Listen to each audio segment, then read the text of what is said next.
You have to come out on a Saturday. Are you wondering what you're going to do?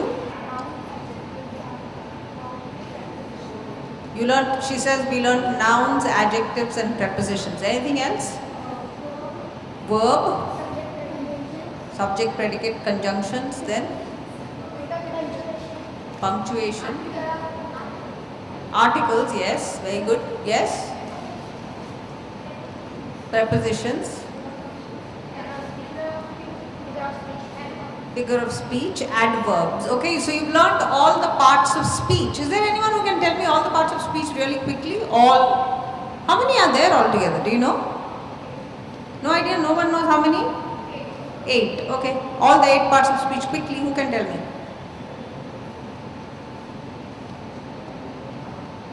Try. It's alright. Doesn't matter. If you can say 6, what's the problem? Come on. Yes. Noun, pronoun. Loudly, I can't hear. Noun, pronoun, verb, adverb, adjective, interjection, conjunction, preposition. Did we count 8? So noun, pronoun, Verb, adverb. adjective, verb, adverb. Don't do interjection, put it last. Preposition, conjunction and interjection. Those no. Figures of speech are very different. These are parts of speech. Okay? Did you guys learn anything called a phrase? Have you heard of phrases and clauses and all? You've not learned. You've only learned parts of speech. And you're in grade 7, right? So, okay, let's look at how the alphabet grows. Okay, it's very, very interesting. Can all of you see this board? Yes. Alright. If I write this, what is it? What's this called? But what is it? It's an article. If I write instead of A, if I write B, you wouldn't call it an article. So what is that? It's not an alphabet, it's a letter. Alphabet is the whole bag. That's a letter of the alphabet. Alphabet is everything. A, B, A to Z is alphabet, and then this is one letter of the alphabet, B. So everything, do you think everything starts with a letter? Everything starts with a letter? So A, B, C, how many letters are there? Should know. 26 letters of the alphabet, right? So everything starts, the smallest thing is the letter. Now I am going to write something else. I am going to write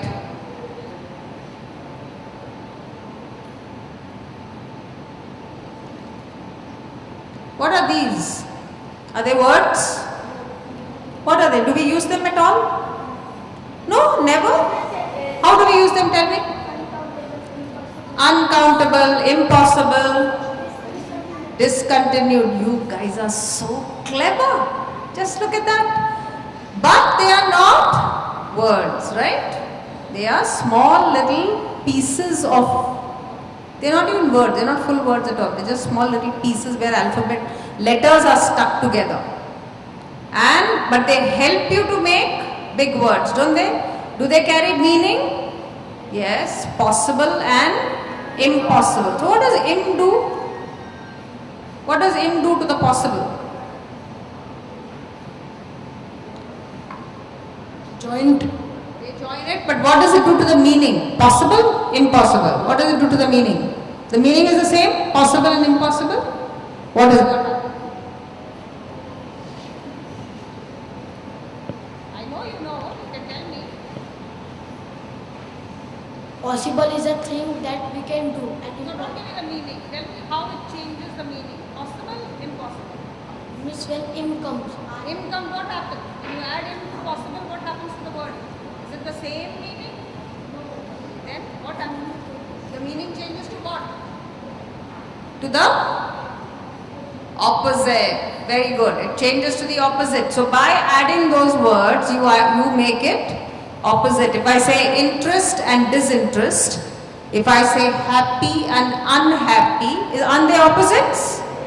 So by adding these small little words, and we'll call them particles, okay? They are not full words, they are particles. And this, what did we say this was? Come on quickly. It's a letter, lovely. So you've got a letter and you've got these particles. I'm going to add a dash here because we put the word after this. Now if I write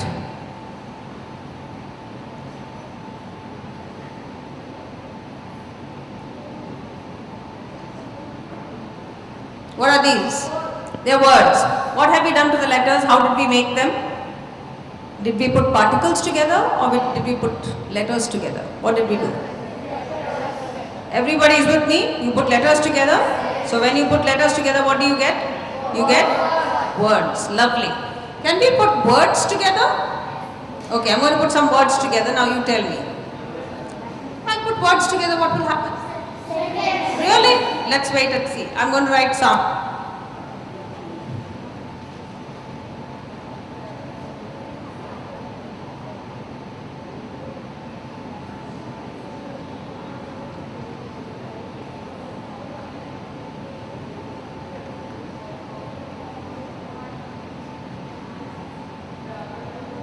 Are they sentences?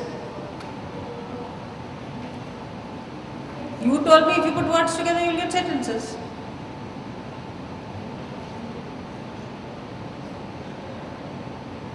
So what are they?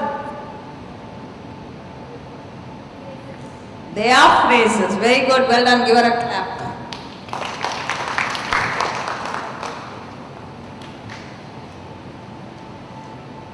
Okay. Why are we calling them not sentences but phrases? Why are we saying that? What's the difference between a sentence and this? Why did all of you say it's not a sentence?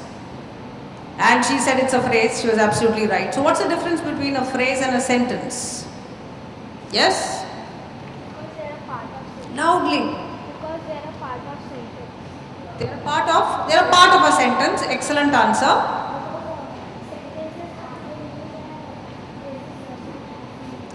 Phrases have meaning, no? If I say for my mother, it has meaning. Doesn't it have meaning? Yes, it has meaning, but it's not complete. If I say for my mother, what will you ask me? You'll be happy with what I've said. If I come here and say for my mother, what will you ask me? If you're my friend, what will you say? You will just say, oh, okay, for her mother. Will you say that? Or will you ask me some more questions? What questions will you ask me? Someone who I have not spoken to. Come on, you. Everyone must wake up. It's Saturday morning. Come on, get up. So what question will you ask me if I say, for my mother? I come to school and I say, hey, for my mother. What will you ask me? For your mother? What for your mother, isn't it? Why are you so frightened to say that? Say it bindas.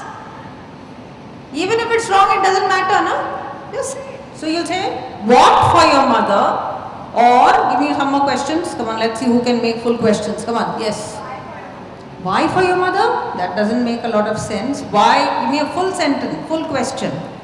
You want to ask why, but give me a full question. Like, why did you, like that. Come on. Why did you? And for your mother, add for your mother. Yes, the girl at the back. Come on, give it a try. What do you want to? What do you cook for your mother? What did you want to do for your mother? Okay, what did you want to do for your mother? Now that's a very good question. Any other question anyone can think of? Come on, the girl at the back there. Yes, you, stand up. Ask a question with for my mother. See, what are the question words? How do we ask questions? What are the words we use for questioning? What, then why, then where, then when. So you got 4 WH words, what, when, why, where, and you have how. So now you've got the beginning of all your questions. There are also other words that we use for questioning. Can someone tell me what other words we use for questioning? Yes? Think about it. Yes? Huh? Is it yours, or you can use the other thing, are, or was, or were. All of that. Is, are, was, were. Any other? Do or, give me more of do. Do, does, and one more. Did. Those are also the beginning of questions. And one more lot is there. Yes. Have. No, how we've done. Have. I thought you said have. Have, has, and had. So these are your sets of question words. You've got WH. Somebody summarize it for me. Come on. Tell me all the question words we mentioned. You come on, stand up. What, where, how. There are 4 WH words. What are they? What, Where, when, why, and WH and how. Okay, these 5. Then what are the other 3 lots of words we mentioned? do, Do, did, does. Excellent. And how, have, has, had, and the other lot. Did we do did? Did, does, and do. Okay. So these are the words with which your questions begin. Now for my mother, take any of those words and begin a question. Take it. What are the questions? Come on, we got all the question words. Start a question with how. Start any question with how. Don't use for my mother. Yes. How are you? Okay. Start with when. The girl at the back there. Yep. When are you coming? Excellent. Start with what? What do you want? Okay. Now add for my mother. Where's that man? I can't use this. This is like really tight. Ye bahut tight hai. Okay, guys. So tell me. Now start with when. The boy there. You stand up. When? When are you coming home? When are you coming? When are you coming, mom? Did you say? Okay. Where are you going to buy something for your mother? When will the meeting start? What did you say? What did you say? When the meeting will start is not the way we ask a when question. When will the meeting start? All of you say that together. When will the meeting start? when will the meeting start? Again. When will the meeting start? Again. When will the meeting start? Again. When will the meeting start? Okay. Who's going to answer that question? When will the meeting start? I got a full answer.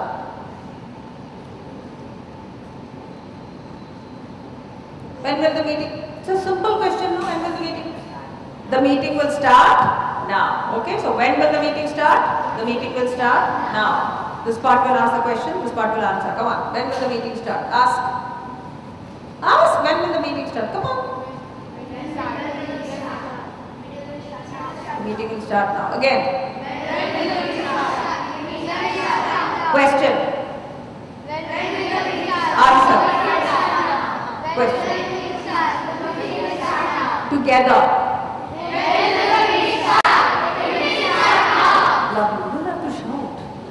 Meeting will start now, right?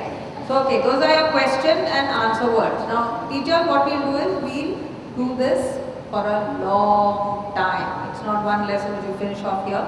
Your question word will be constantly repeated over 100 days, right? Okay, so guys, these are called phrases. They are small bits. Is there anything common about the phrases that you see? What are the beginnings of all those phrases? Is there a part of speech that's beginning all those phrases? What part of speech is that? They're nouns. At, in, of, and for are nouns. What are nouns? Tell me. Don't give me the labels. Tell me what are nouns. They are? Nouns are what?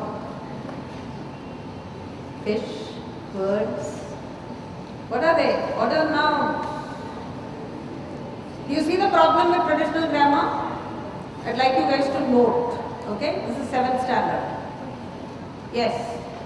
That's the same girl. Let's get somebody else. The boy the back there with the glasses. Come on, stand up. What's a noun? The child is searching for a definition. That's what he's doing. See? There's no understanding of what a noun is. Yes, darling, what's a noun? What's a noun?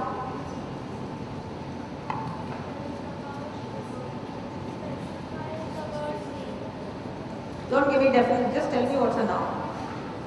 Give me an example of a noun. Huh?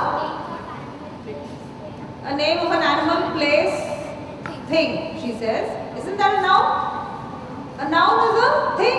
A noun is a name. That's all there is.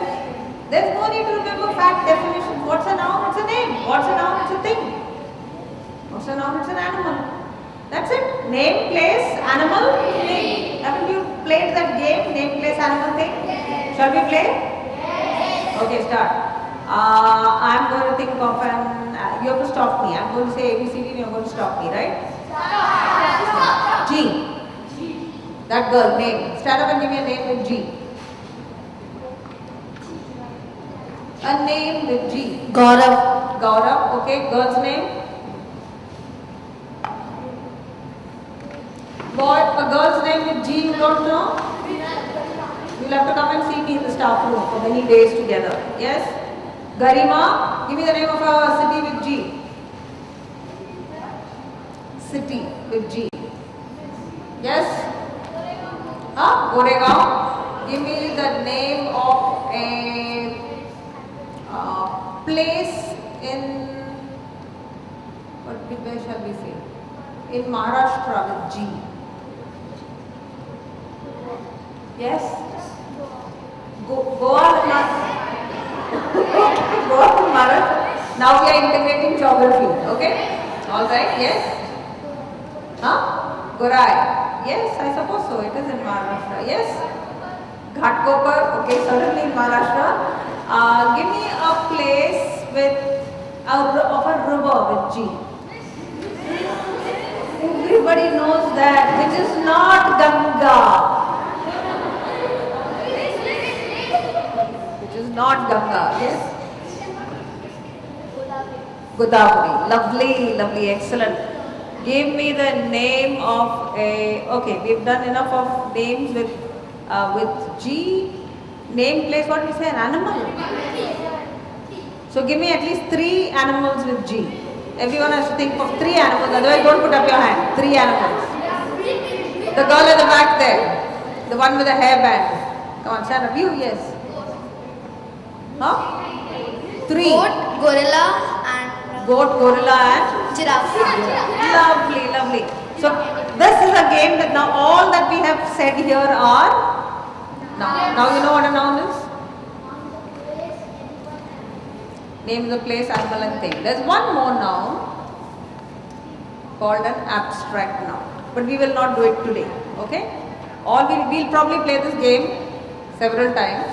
So that this bit is 100% before you move into more things.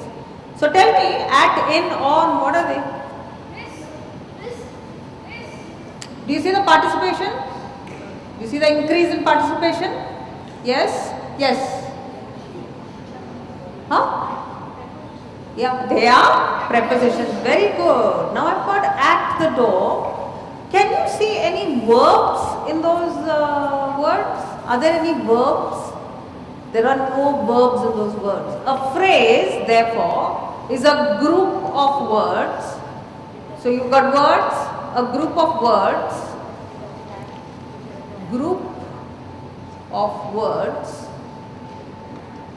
without a verb. You must remember this, without a verb. If there's a verb in it, it will not be a phrase. If there's a verb in that group of words, it will not be a phrase. It will be what we call a clause. Okay? Now I will say this and leave it. I don't want children to master it at this point, the clause, but I will introduce it. I'll say, because I've said without a verb, I'm basically going to tell you that if there is a verb in it, Suppose if I say stood at the door, then stood is a verb, right? Danced at the door, sang at the door, they're all verbs. Therefore, that will not be a phrase anymore then. It will be called a clause. Brilliant. In my house, give me a verb that will turn it into a clause. Now it's a phrase, there's no verb in it. Change it into a clause. Yes? Huh? Sit in my house. Lovely, excellent. Just give me a verb. Don't give me a sentence. I just want a verb. Like she said, sit in my house. Yes, the girl next to her. Come to my house. Lovely. Huh? She is sitting in my house. Well done. Yes. Huh? Teach in my house. Yes. Huh? I can't hear you. Dance in my house? No worries. I'll come and dance. What do you want? Kathak, Bharatnatyam, what? Yes? Go on. Yep. She stood near my house. Stood near my house. Lovely. So do you see, if you add a verb, it will become a clause. Super. Do I have more time? You want me to continue? Yes? Are you guys tired? Sure, did you enjoy this class? Yes. Did you learn a lot? Yes. Okay, all right. Now we are not going to get beyond that. We are just going to do phrases. We'll do phrases and clauses for 100 days. Remember, it's not meant to be done in one day and thrown out. It's meant to be done over like this over and over again. They'll simply get better and better. Like on the 25th day, if I ask them, everyone knows what a phrase is, everyone knows what a clause is, and I'm done. You won't have anything to teach after that. That's the way it goes. All right. Let's take a sentence.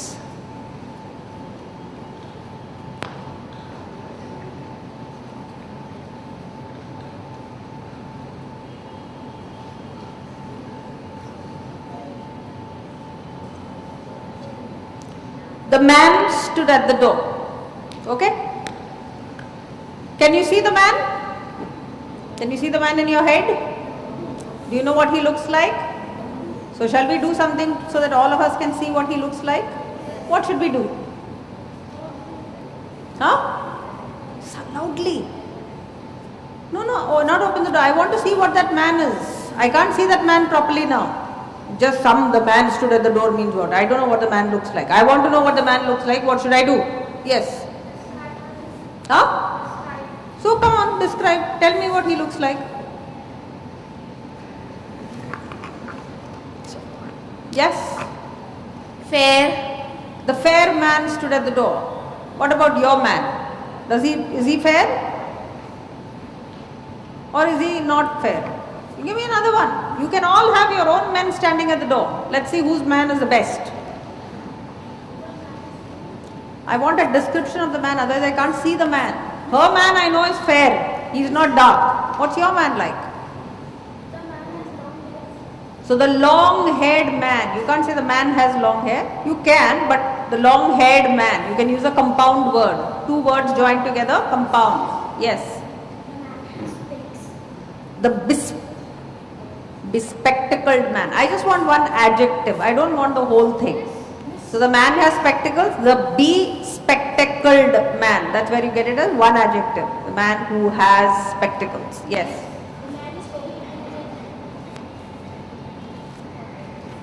The dash man. What will you put in the blank?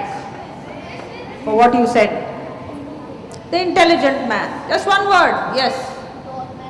Huh? Tall is already gone. Handsome man. Now these are all baby words. They're really boring. Handsome, tall, intelligent, clever. Grade 3 will do this. Why should I come to grade 7 and hear such words? I want some amazing word for this man. Who is going to give it to me? The clumsy man. I like it. Yes. Huh? The spectacular man. I love it. The perfect man. The businessman. Huh? The man with French beard. The man with a French beard. Now with a French beard, what is it? What is with a French beard? It's a group of words. Is it a phrase or a clause? It's a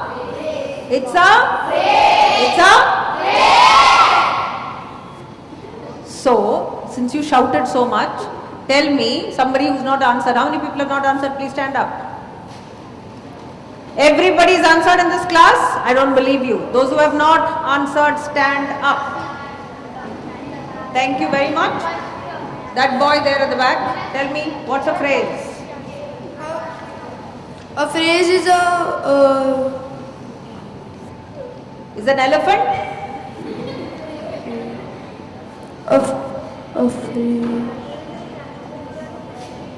Say it in your own words. A phrase is at the end of the sentence. It's a full stop. Not to worry, somebody will help you. Let's ask him.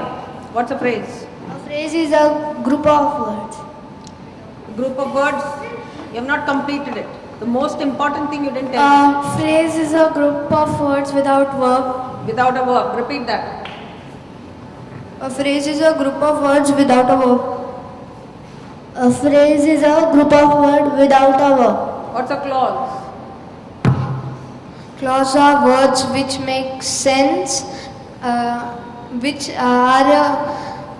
are words which make sense with the sentence. If I say, my house was very big and it was amazing, is that a phrase? Is that where's the clause in that? Never mind. Let's just stick to phrase. Tell me what a phrase is. Phrase is a group of words without a verb. Without a verb. Lovely.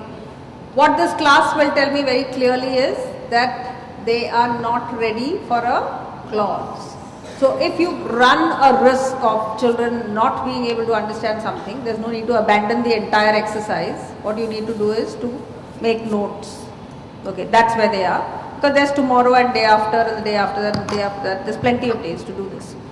You don't have to spend half an hour doing this. You just need to spend 5 minutes doing this because you've got plenty of time. Because I'm demonstrating, I'm doing it for half an hour. Yes, come on. Give me another phrase starting with off. Give me a phrase starting. Anyone starting with off? A phrase? Off. Like we've got off late. Can you give me off? Can you give me with a phrase with? Beginning with, beginning with. What are the prepositions? Tell me all the prepositions that you know. On. Can you give me a phrase with on? That's an easy one. On the table, on the floor, on the chair. In. What about in? In the classroom. Then in my house. In the cupboard. Lovely. Another one? Another preposition? No? For. Okay. Give me a phrase with for. For him. Okay. Some more. 2 chota words you want to get out. For him. Come on. Give me more. For your girlfriend. Ooh, girlfriend. She said the girlfriend word. Okay, tell me. For a girl, okay, lovely. Then, under. Give me a phrase with under. Under the table.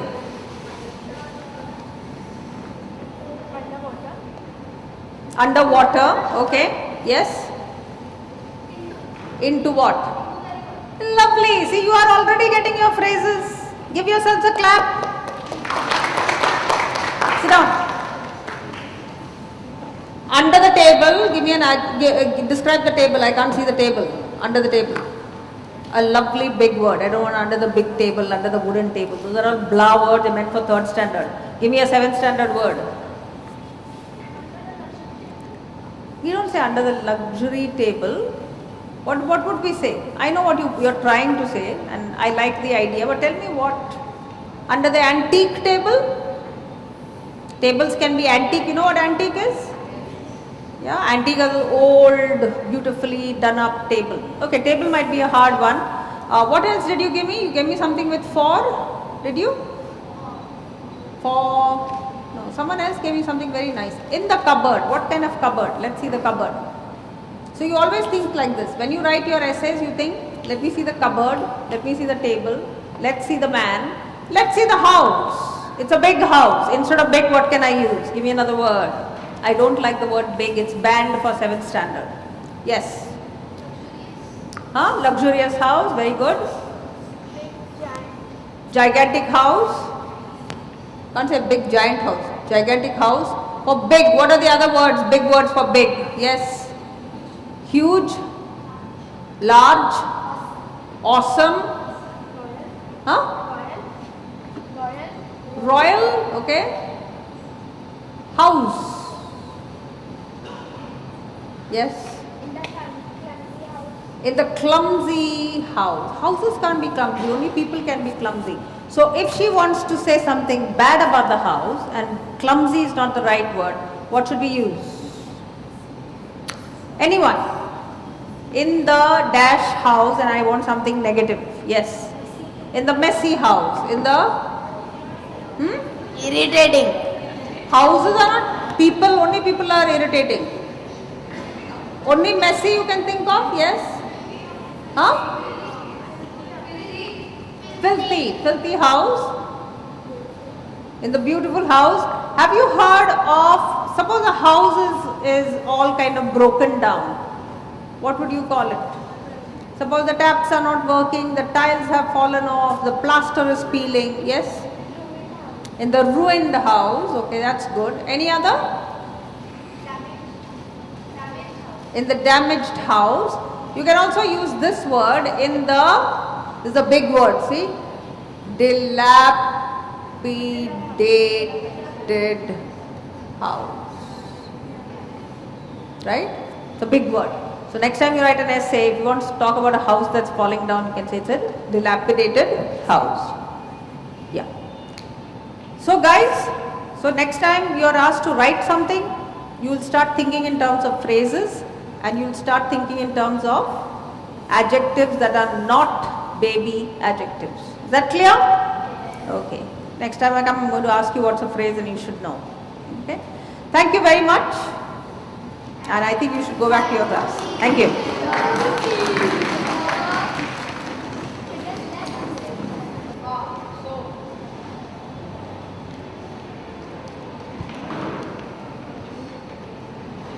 Immediate feedback, yes.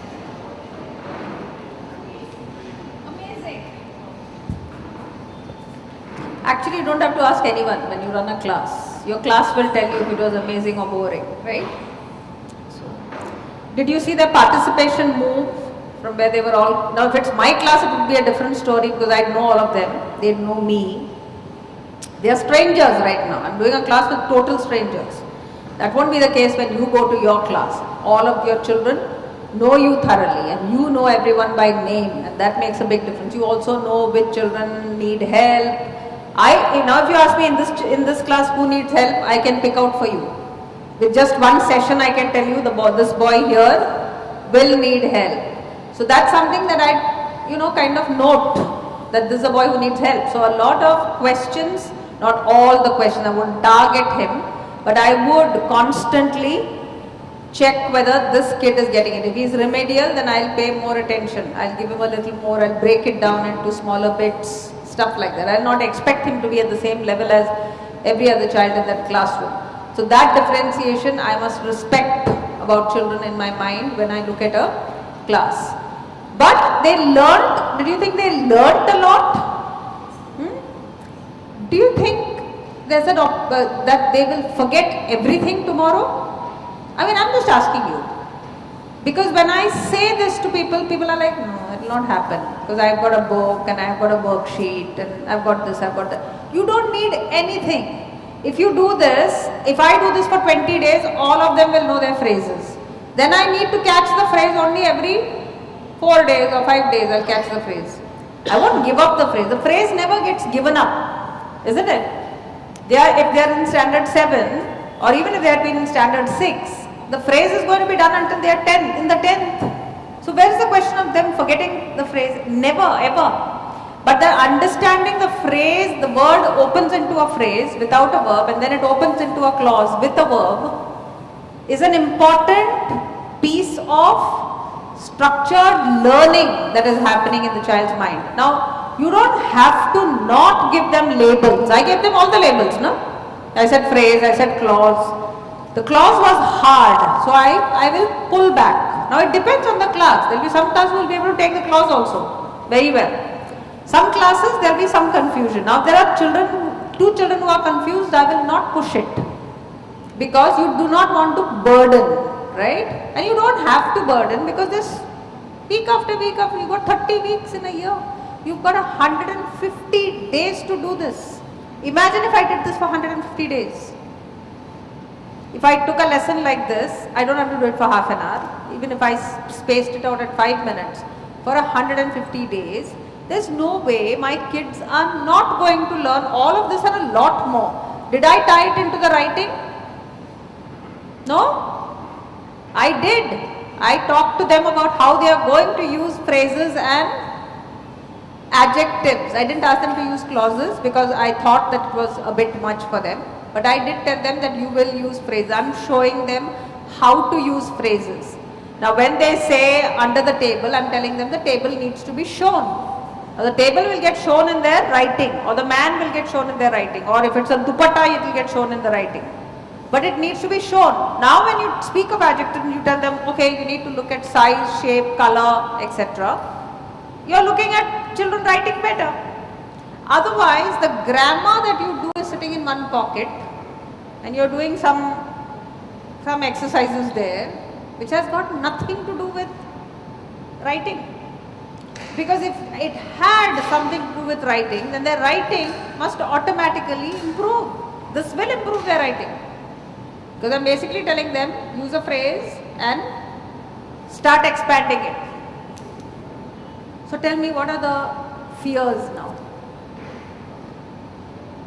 Hello, this is an interactive session for us. I am not coming back again and again to Goregaon. This is your chance.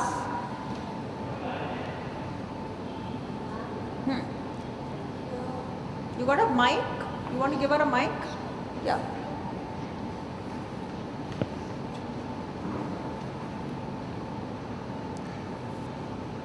Good morning. Good morning.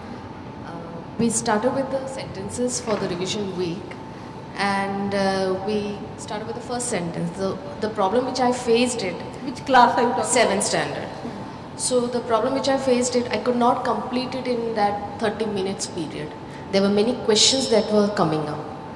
So like touching. Did you on- hear any questions? I just did a class. Did you hear any questions? What was the difference between your class and my class? I want you to reflect. I did the instructions like punctuate, marks the. Just think of what did you do and what did I do just now? What was the difference? That you could not complete. I could complete. I completed quite a few items. My children now know their letters. I did a prefix, suffix, not a suffix, a prefix item. I revised prepositions. I did parts of speech. I did groups of words. I made them all say a phrase. I did a bit of oral work with them. I did adjectives. I linked it to. I did so many things in half an hour. What is it that you are saying that you can't finish? Is my question. I think it's a simpler sentence. What? Your sentence? Sentence which you took is a simpler one than the one which was given here. What was the one that was given there? The magnificent alien could strike purposefully like avenging crusader, and he could take a part. Okay. You're going to do only one sentence a day. You're not going to do all those 5 sentences that are there. That's the first thing to remember. So if I have the magnificent alien could stride purposefully, what is the noun? Now if your children don't even know what a noun is, you will find everything difficult. But then you have to accept that it is a failure of your system. You cannot say this system is too hard. You have to say my system has failed. And I say this very cruelly to people because they never acknowledge the failure. If you don't acknowledge the failure, you will not move into another space. You will make excuses. See?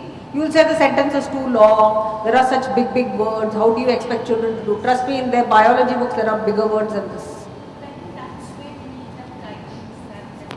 No, but see, your child doesn't know what a noun is. So he needs to pick out, can he pick out the alien as a noun in the sentence? They can pick out the nouns, Huh. but when it comes to the kinds of nouns, then there are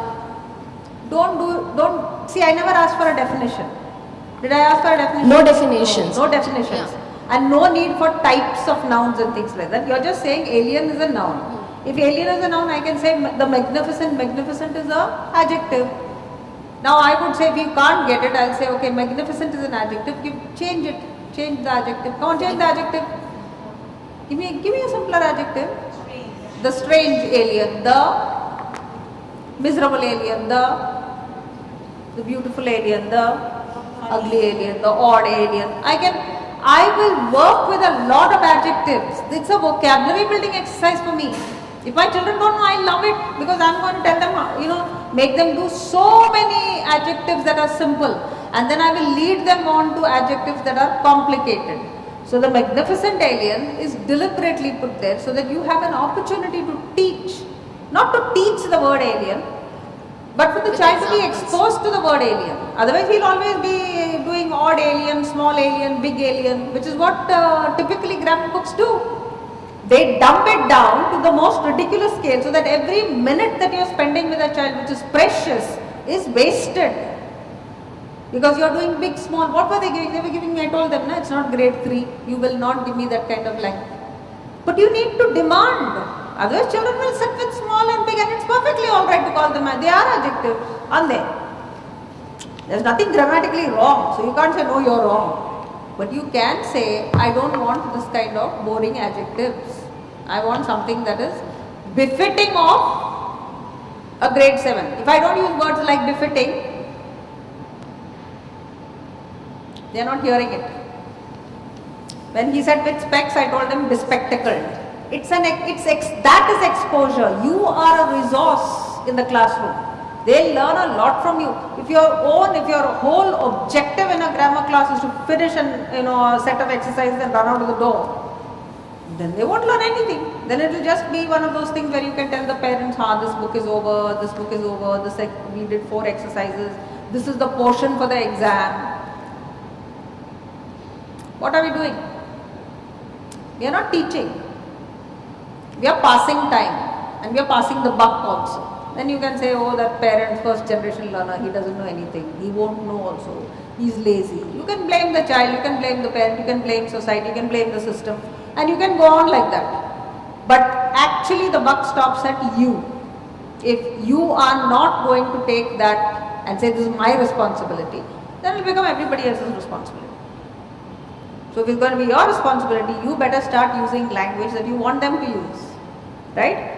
Therefore, that word magnificent alien is deliberately put there.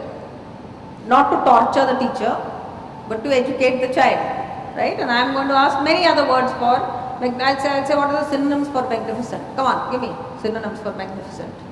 Madam, synonym for magnificent. Majestic.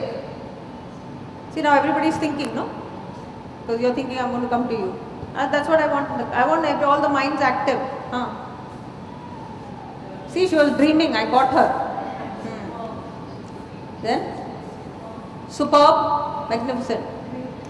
Great, small word. Amazing. Marvelous. Fantastic. Grand. Okay. So you can do this kind of work with that one word here in this sentence. Don't limit your imagination. If you gave me this, I would do this kind of work. So that's vocabulary work, and it's done very quickly because children will give it to me. Yes. I have a question. Sure. This is reinforcing what they have learned previously. They already know what adjectives are, and we are taking it to a new level, to a more advanced level. But when there is new learning, for example, there is a word there, avenging crusader. Now, avenging is actually, it is a verb, but it is used as an adjective.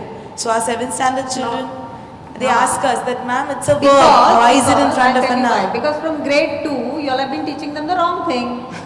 Whenever you get a word like dancing, you've been underlining and calling it a verb. So now you are coming to 7 and you are trying to tell them it's a gerund, it's a participle. Of course, they'll get confused. Please admit, all those fingers are pointing here. Don't look anywhere else. It's not my No, ma'am, sentence that's a no, problem. ma'am, I'm not blaming the sentence. I'm asking you that when So, there is new learning. It's not new learning, it's corrective learning. Yes, so when Because- there is learning of this sort, what do we do? Do we You have do to we show- do the rules? Do we? Don't do any rules, tell them that when, how will you explain this to them? What is an adjective and what is So an then ing? we- No, what no, we tell did- me how you do it now. I told them that yes, it is a verb. It is a kind of verb, It's but here not a verb, it is it's not a it is verb. doing the work of an adjective. No, it's not. It's not a verb. It's not a verb. It's a That is- participial adjective. So we have to give them the Oh label, God, don't we? there is no such thing as it's. First of all, it's not a verb. When you say dancing girls, Okay. dancing there is a clear adjective because it has an ing. It's an ing word, not verb. WRD word. We call it a participle, a present participle. So you can also have danced, D-A-N-C-E-D as the adjective. Then it's the past participle. The broken vase. What is broken? It's not a verb. Broken is an adjective. But because it looks like a verb, they are called verbals. It looks like a verb, it's called a participle. Otherwise we could have just called it adjective, no? Why create another name for it? So then in this case, then what? See, one thing I want you to remember is your own grammar needs to be very good. So stop watching बड़े अच्छे लगते हैं और खूबसूरत or whatever it is you watch and start doing grammar at that time. Like if we can torture children, I think we should torture ourselves also a little bit. Your grammar should be like this, otherwise you can't teach. How can you teach like, you cannot teach like this because you will constantly be in doubt. Then you've got all these things where you're calling adjective, verb adjective, you're saying it's a verb that act. It's not a verb, it's not a verb, it's not a verb. You start drilling it from grade 2. So in 2 you will tell them an ing word without a helping verb is not a verb. You start from 2 saying that. This book will tell you from 2 that begins. At some point you tell them they are imposters, they are pretending to be verbs but they are not verbs. And there are 3 of them. 2 ing ones, participle and gerund. So when you say swimming is a great exercise, I can say chess is a great exercise or cricket is a great exercise. I won't call cricket a verb, will I? So when I see swimming, why am I jumping and marking it as the verb? Because there's an ing attached to it. So they need to check the imposters. If you don't do that properly, your simple compound complex will never come to the child. He'll never understand how you simplify, how you make a sentence simple by creating a gerund or a participle in place of the verb. He will not get it. The other last one is what? Let's see. Which is the last one? That's an imposter. Imposter means it's not a verb but it looks like a verb. Which one is the last one? The infinitive. 2 plus the verb. So 2 ing words, one is a gerund, one is a participle and the infinitive are not verbs. This needs to be told from grade 2 and brought up like that. So they will never ask you this question. This has been purposely put there. Because they have been doing it all the way. It's a loop. The grammar syllabus is looped. Which means if I am teaching something in grade 2, it will come up in grade 4 and 3 and 4 and 5 and 6. So this avenging thing, when your children come from grade 2 up to you, they'll never mark it as a verb. They won't even ask you. But then now you're plunging them in the middle of 7. Now you have a choice to either repair the damage or to continue the damage because it's convenient for you and send them out in a damaged goods. That's your choice. So what do you want to do? That's the question. It's an almost, what do you call it? It's a moral question. What do you want to do? You know that what you're doing is wrong. Do you want to continue on that path because that's a convenient, easy path? Nobody will ask you any questions because the whole world is teaching grammar like this. Send them out, or do you want to catch it now and try and repair it? What do you want to do? That is the question. That is the only question you need to ask about whether you want to do grammar this way or that way. There's no other question. It's a matter of conscience. Because what you are saying will not work. You can't teach them, you can't catch it there at this 7th standard and do it. So that's the avenging. But they'll all be able to say it's an adjective because there is an angel there. So then I would say, okay, avenging angel is a problem. Let's change angel. Change angel, please. Give another word for angel. What can you put there? Can I put there avenging beautiful? Can I put there avenging purposely? No. Why can't I do that? Because only the same part of speech can be substituted. That is the rule I want you to teach.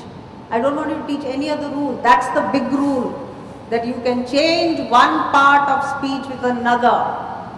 So instead of avenging angel, I can make it beautiful angel, pretty angel, small angel, black angel. I can change it into an adjective because avenging is an adjective. That's the acid test to find out what that word is. You will not be able to move another part of speech into that. So angel can only be replaced by a adjective, by a noun. So replace it by a noun, let's see. Girl, boy, stone, anything.